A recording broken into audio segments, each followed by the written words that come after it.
Hello, everyone, and you're very welcome to the Football Lounge. Stay with us for a jam-packed sack show.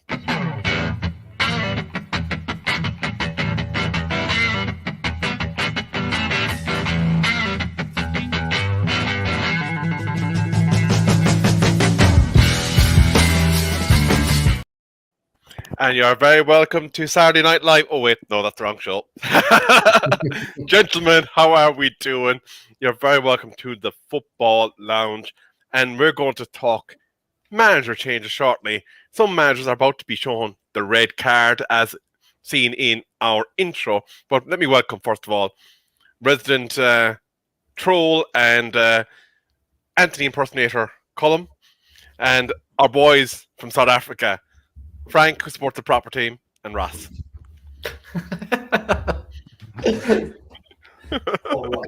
Ross always gets some bit of stick on this show. Is he? Really? I didn't notice. But gentlemen, to warm things up, I am going to spring something on you. I didn't tell you I was going to do this, but I'm going to do this anyway. Cullum, you're a club's star striker. You hold the club's goal scoring and record. You've done everything there is to do at the club. And now you want to go and pursue some trophies. Ross, you are the club's CEO, and you are trying everything in your power to keep your star striker so that you can attract a better manager. Unravel the conversation.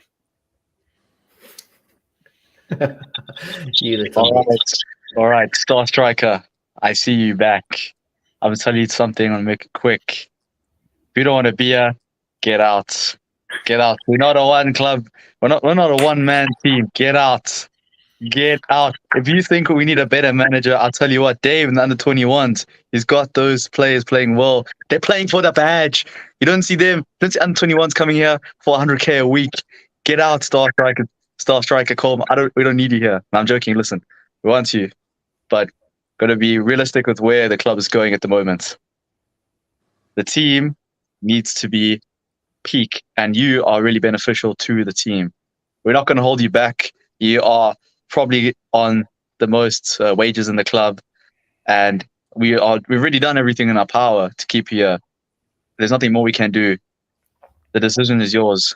Do you want to become a legend at this club, or do you want to leave to try find trophies at another club, even though you might not have much more time left in your career? The choice is yours. What I've got to say is, I'm a top guy playing for England. Gareth Southgate always wants me to play. But I'm 30 years old now. I've got to go and get some trophies. And unless you can say to me that, we're going to start, competing within the next season or so, because I've only got a couple of years left now. So I need to get trophies. If you can't promise me that, I've got to go. Your performances are as continuous as your stutters. Can I just say, Ross, as a CEO, I would be firing your ass right now because telling, star striker, just go. You can go to any team you want, no problem. Go to Manchester United, go to Chelsea, just go, no problem, lads. Oh, we don't want any money for you, just go, it's grand. I also have no idea why I went Brummy. It's just that came out. Oh, Lord. No, but it's true, guys. If you look at what Harry Kane is going through at Tottenham Hotspur have fallen off ever since they lost the Champions League final. There's no denying it's been a steady decline there. And Tottenham have done the most they can to keep him at the club and try and keep him happy. I mean, he's on astronomical wages. Yes, he's the top scorer at the club, but look at the types of goals he's scoring now. He's not as mobile as he once was. Most of it is becoming either tap-ins or very rare link-up play. Son is not performing anymore.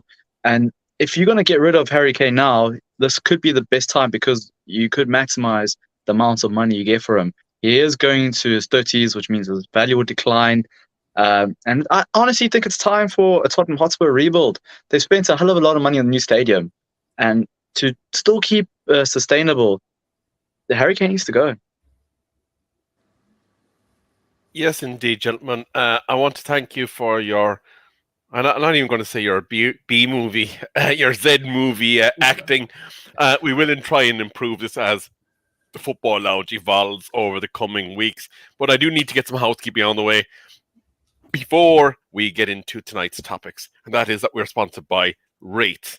And we are very happy that they have agreed to partner us. If you do want to get your own Rate crate, go to their website, put in the code FTSN22 on checkout, and that will secure you 10% off your order.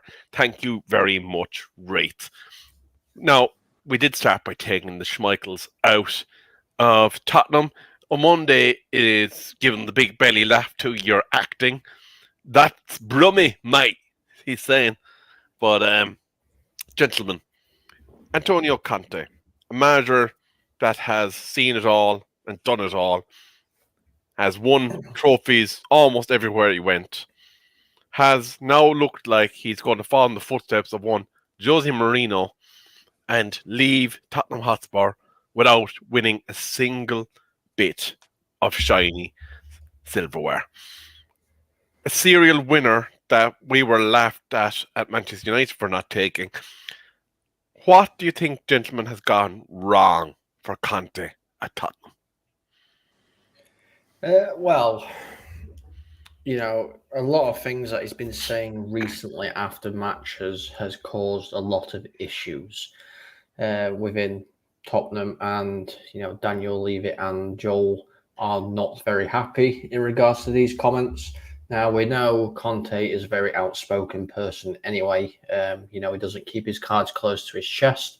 He's a little bit like what Eric Ten Hag is. He'll just say it how it is, which is fantastic to see because, managers shouldn't have to be all cloak and dagger with what they're saying. If there's a problem, then it needs to be out there for the fans of the club, really. So I kind of agree with him being quite open and honest. But however, some of the things he said, I think, borderline on a point where you can't return from those comments at all. And it's not just down to him.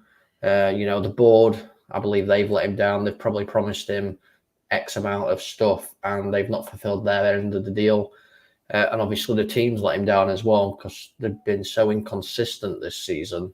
He's just not used to that. He's used to going somewhere, having stuff his own way and winning trophies.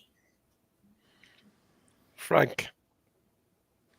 Well, I think Conte, in the beginning of the season, he really believed he could achieve things with Tottenham. But because of the competition of other teams in and around him, that's become difficult. That's the first point. Second point, it's Tottenham. Like, what was he thinking, actually believing he was going to win things with Tottenham? What has Tottenham won besides Audi Cup? Ever since I started watching football, I've never seen Tottenham win anything. But Conte believed he's a serial winner. He believes he wins things. I really thought he could try maybe FA Cup, but he just hasn't done it. He just hasn't done it, and the performances have been declining. Last week he came out with a very intense interview, very passionate. Yes, it's okay. It was refreshing to see the passion, the truth revealed from him, but the team is just not. It's not capable of winning anything at the moment for whatever reason, and it comes down to him because he's the manager, right? The players, they don't perform because the manager, he's not managing the situation well, and the players are not playing to a certain level, and just a lot of things are going wrong for Tottenham. It's just not a good look at the moment. Ross, I'm going to come at this slightly differently with you. We've seen the players that have come in the doors at Tottenham Hotspur this year. There's some star-studded players that have come in, players that would fit a Conte system, but yet they have not really pushed on and gone beyond anything that's standard Tottenham. Yeah, and look, there's not much more that I can try and dissect because both Frank and Colm have managed to hit the nail on the head with most of their points. It's quite sad what's happened with Tottenham. And Conte is, as you say, he's a serial winner. He's done the bits in Italy, and so has Jose Mourinho. Actually, I mean, we forget that Jose Mourinho leaded Spurs to the Carabao Cup final before he was sacked. So it's both Mourinho and Conte have built or tried to build a good platform for Tottenham to branch off of. But those players, it's a big attitude problem, and we've seen that. We've seen how quickly they become deflated, and then you can talk about having leaders in the dressing room, and arguably they have one of the biggest leaders there in Harry Kane. And having Harry Kane at Tottenham Hotspur, which is great for him because he is a club legend. There's no denying what he's done for the club in terms of his goal scoring stats. You know, he is the club's top goal scorer. But as a team, right now, I think he could be part of the Tottenham Hotspur downfall, and selling him might be a good way to end up getting that influx of cash to rejuvenate the squad again. The whole spine just looks like they lack coordination and communication, and that could be leading to what errors are going on throughout the pitch and the game. We saw what happened with Tottenham Hotspur versus Southampton, and they just fell apart so quickly. That's an attitude problem, and we've seen that time and time again. Most of the time, it's a club culture, and if you do get the right manager in, it takes him a long time and a lot of effort to almost change that. So I do think the club might need to start with a fresh slate, complete overhaul, because the players they've got there are just too deflated to continue. Very true. Now, just looking at the Tottenham managers over the last number of years, and I'm going to start with you on this one, Colm.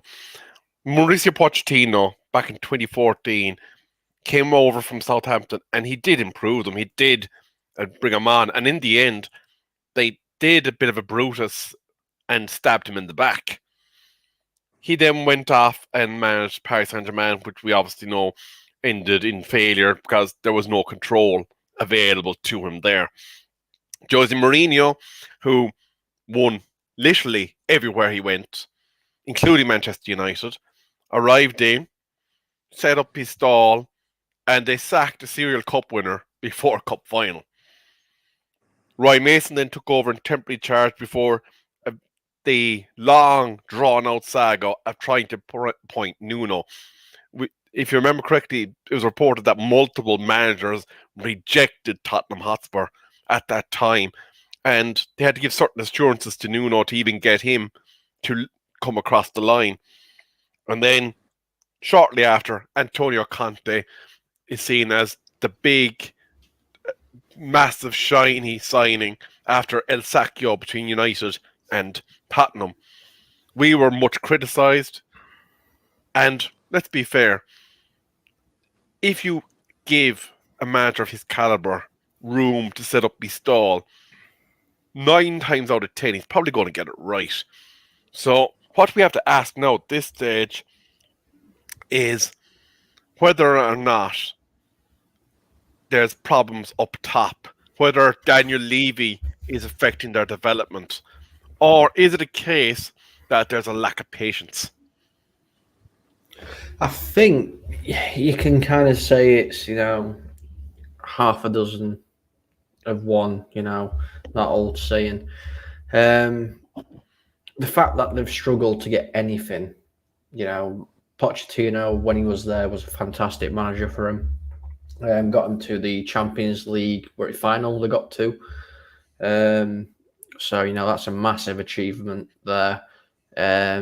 Obviously, again, Jose Mourinho, like you said, he's won trophies everywhere.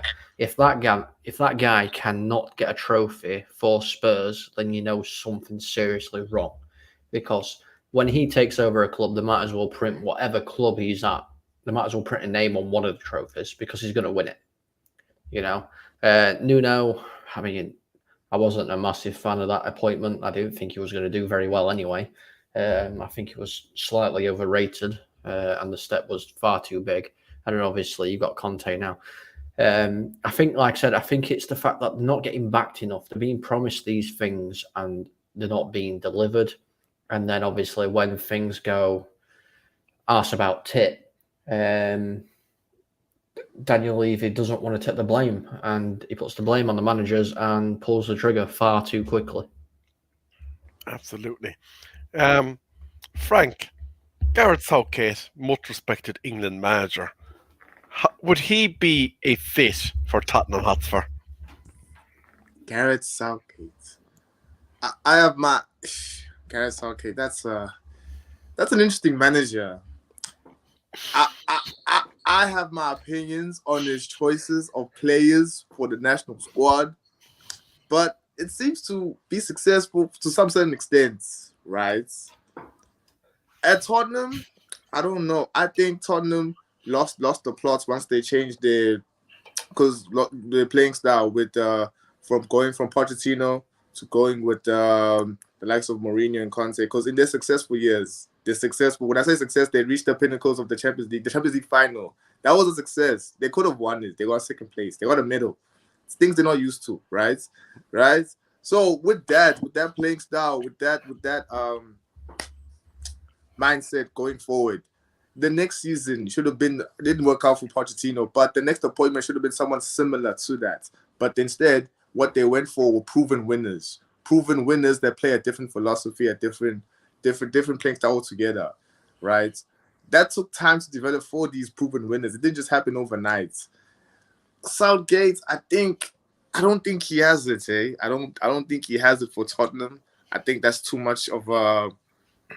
I don't think Tottenham. I think Tottenham just need a rebuild with the squad first, right? Because right now those players, there's only so much Harry Kane can give you right now. Son too. They just need to rebuild and start afresh with a new crop of players, hungrier players. Very good, Ross. Before I come to you, I did notice Colm laughing at much respected England manager Gareth Southgate. Do you want to explain yourself, son, as a proud Englishman and follower of the three lions? Much respected England manager, please. The guy had struggled to actually manage Sunday League. He's terrible. If he came into the Premier League, he would get destroyed. And Tottenham fans, if Southgate took over, your new defensive player that he would sign straight away is Harry Maguire, because he loves Harry Maguire. Yes, please. I swear down, he's probably got a shrine to him in his house. Straight swap for Harry Kane. No problem. Yeah, Harry for Harry. Ross, I'm going to move on to the second topic because I think we have spent a little bit too long dwelling on probably the fifth best team in London at this stage. Sorry. I'm sorry, Paxton Road. I'm sorry. I didn't mean it. I'm not the sixth best team. Roy Hodgson, also formerly of England's managerial tenure, has been memed as an owl by multiple comics when they are taking the piss out of him. Believe he managed some small club up there in Scousland at some point or another. He has been seen as the man to come in to arrest the fall of Crystal Palace. Is he capable? Well, that's the thing. Why Roy Hodgson? I don't know. I don't know why. I feel like this is a huge step backwards. I've made my feelings clear about the fact that Crystal Palace sacked Vieira. I think that was quite harsh, and I thought that there could have been a lot more changes from either their style of play to maybe a different philosophy in training.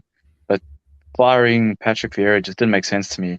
It's almost as deluded as trying to, they did rehire Roy Hodgson. And I think the only reason they've done that is because they don't want to get relegated. And they probably see him as the Messiah to save them. But that's just the same as hiring somebody like Sam Allardyce. I just don't get it.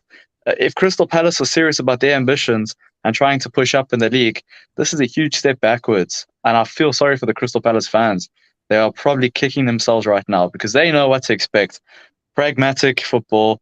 There'll be very limited freedom and creativity play, and the only player that might get an ounce of leg room is Zaha. But everybody else will have to stick to very structured formal play. And fine, if that keeps clean sheets, then so be it. But now what happens afterwards? What will happen next season? What about the season after? It sounds like Crystal Palace are trying to actually be quite reactive instead of proactive and looking to the forward, and that is not good at all. Now, I'm going to have to put you up on something. You're going to have to put some respect, some moniker of respect on Big Sam's name, because has been proven over the years to get teams out of that relegation dogfight. So even though his style of football is bleh, and he may not be the most sophisticated tactically, he is a results-driven manager. If you want someone to come in to try and dig you out of a hole so that you can have another go next season, Big Sam was invariably the man to do the job. Yes, I agree with you, but only in cases like teams like Southampton or Everton. But obviously, Everton have got Sean Dyche. Teams like that are actually struggling in the relegation zone and have struggled the whole season, then so be it. Sam Allardyce is the man. And I don't mean any disrespect to him, but or Crystal Palace for that fact. But Crystal Palace have had ambitions to climb up and try and reach top 10 and break into that top 10 and be there consecutively throughout the seasons. Hiring Roy Hodgson is being reactive. They're literally bracing themselves for relegation dogfights, which is something that the Crystal Palace fans wouldn't have thought about in the beginning of the season. And as I say, is this what Crystal Palace is going to be like for the seasons after? Just trying to survive relegation? What's going to happen for the future? There's no proactive decisions being made. And my only fear is most of the talented players like Zaha, Olise, Eze, they're going to end up leaving. And then what will happen to Palace? It'll be a slow demise. And if it continues like this in the next 5 years, they could be finding themselves in the championship.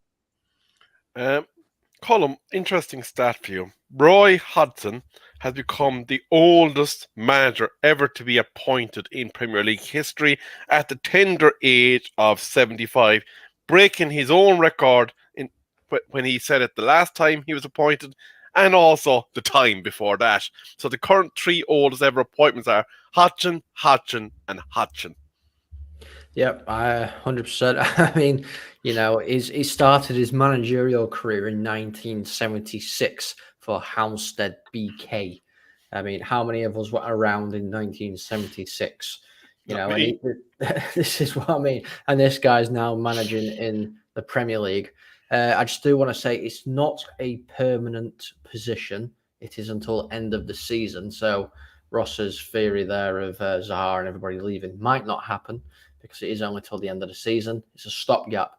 For me, I don't understand this one at all. This seems to me like it was a panic appointment. They've got rid of Vieira. There's nobody there really to take over. A lot of managers at this point in time, if they're wanting a job, will wait until the end of the season and then take over because then they've got time. And it looks like they've just gone right. Who can we get? I know. Hodgson. He's managed us before. Let's see if he's willing to come in and do it. I feel sorry for the guy. At 75 years old, he should be sitting on a beach somewhere, drinking a nice cocktail in some sun next to his wife or whoever, just relaxing. I suppose one thing that he would be missing, and I think it's probably a shame that he didn't get to do it, is to play Manchester United, because I'm sure he would have had a nice time with Fergie after the game, because he'd have been invited into some office somewhere. Well, actually, assuming that Old Trafford has any offices that are not waterlogged at this point. And he'd have had a nice glass of vino with Ferguson reminiscing. Actually, he's pretty much of the vintage of Ferguson. And Ferguson is enjoying the good life, looking down on football from the stands. And he's still slinging his hook down the sideline. In a way, I suppose, I thought he'd... Actually, correct me if I'm wrong. Had he not retired after he left England? Hodgson? Yeah. So he left England in 2016, then became England's under-21 manager in 2000. He was England's under-21 manager before that. Crystal Palace from 2017 to 2021. Then he went to Watford, and now he's back at Palace. Oh, very good. So, gentlemen, I am going to come to the point of the show where I'm going to ask you, have you any other startling news that we can talk about for the remaining 5 minutes, or am I going to get you to do a bit more acting? Oh, please, God, no more acting. Please. Anybody. We can talk about South African football, anything, please. Yes, the derby with Amakosi versus the Buccaneers. Kaiser Chiefs versus Orlando Pirates. Frank, what have you got to say about South African football? Is it the South African pinnacle of world football at the moment? Yes, it is. Is it though? Maybe. It's not. It's not even top 5 in Africa, which is wild because I can't even name 5 more leagues in Africa. Right? I don't like how the decline of South African football has happened. I think I think that the main teams of South African football aren't even the main teams anymore. They haven't been the main teams in a while because people talk about Kaizer Chiefs and Orlando Pirates. Yeah, they're popular, but are they winning? Pirates won the last MTN 8 of that's ever to be done, and it's gonna get rebranded. Kaizer Chiefs hasn't won anything in years, but it's still a They've mainstay. won our hearts.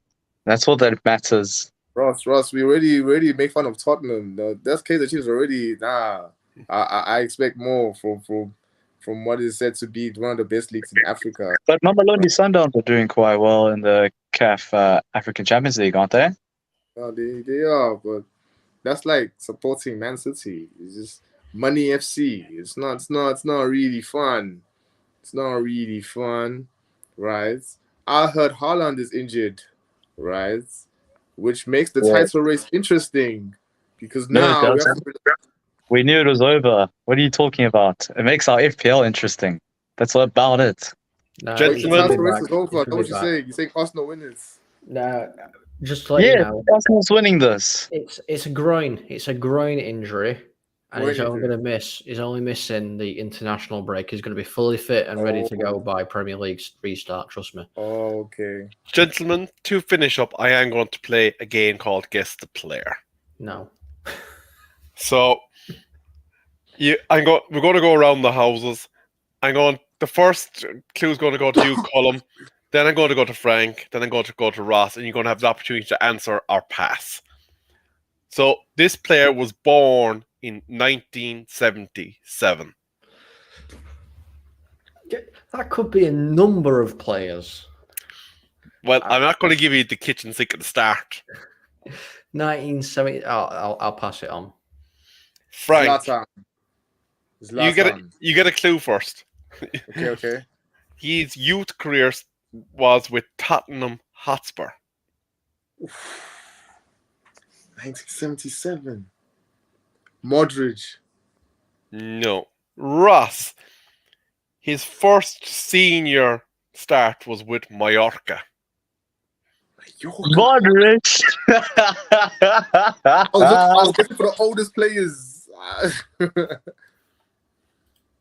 Well, his first appearance was against Mallorca. No, with Mallorca. With Mallorca. What year was that? 1995. 95. Pass. Spaniard. He had 6 appearances for Donny, Colm. Oh, 6 appearances for Donny. Oh, see, this depends on what years they were. I'm gonna kick myself, and I know I am, but it all depends on what year he played for Donny. I'll